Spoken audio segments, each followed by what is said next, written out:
स्वागत है आप सभी लोगों का क्लास 9th रसायन विज्ञान अध्याय 4 परमाणु की संरचना में। यह वीडियो का भाग 8 है। इसमें हम पढ़ेंगे बोहर का परमाणु मॉडल। चलिए देखते हैं बोहर का परमाणु मॉडल। तो बोहर साहब ने क्या कहा?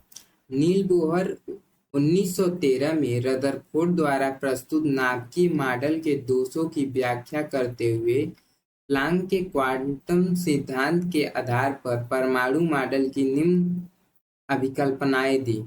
जो रदरफोर्ड ने अपना परमाणु मॉडल प्रस्तुत किया था और उसकी जो कमियां रदरफोर्ड से मिली थी उसी को दूर करने के लिए नील बोहर ने अपना परमाणु मॉडल दिया। तो उन्होंने क्या कहा कि जो परमाणु में इलेक्ट्रॉन नाभिक के चारों ओर निश्चित वृत्तीय कक्षाओं में घूमते हैं, ठीक है, यह कहा। उसके बाद इन्होंने कहा प्रत्येक वृत्तीय कक्षा का एक निश्चित ऊर्जा स्तर होता है, अतः इन कक्षाओं को ऊर्जा स्तर कहते हैं, ठीक है। इन कक्षाओं में घूमते हुए इलेक्ट्रॉनों की ऊर्जा स्थिर रहती है, जिसके कारण इन कक्षाओं को स्थायी कक्षा भी कहते हैं। जो इलेक्ट्रॉन होते हैं वह परमाणु के चारों ओर जो घूमते हैं, ठीक है, उनकी कुछ ऊर्जा होती है जिन्हें ऊर्जा स्तर बोला जाता है, ठीक है। अब तीसरा देखते हैं इसमें क्या कहा इन्होंने। जब तक इलेक्ट्रॉन एक निश्चित ऊर्जा स्तर की स्थायी कक्षा में घूमता रहता है तब तक ना तो वह ऊर्जा का अवशोषण करता है और ना ही उत्सर्जित करता है। मतलब यह है कि जब परमाणु कोई है और इलेक्ट्रॉन जब अपने एक निश्चित कक्षा में ही घूमता है, यानी कि ना ये ऊपर जाए और ना ही नीचे जाए, तो ना इसका जो ऊर्जा है वह अवशोषण होगी और ना ही उत्सर्जित होगी, ठीक है। अब चौथा देख लेते हैं।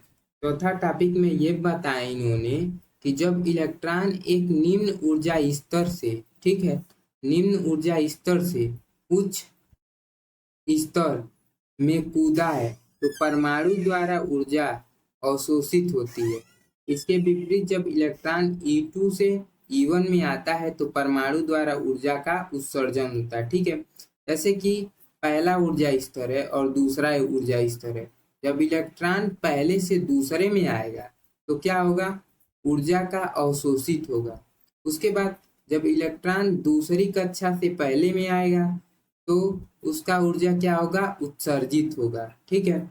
उसके बाद देखते हैं परमाणु में इलेक्ट्रॉन हमेशा निम्न ऊर्जा वाले कक्षाओं में रहते हैं। इसे मूल अवस्था कहते हैं, ठीक है।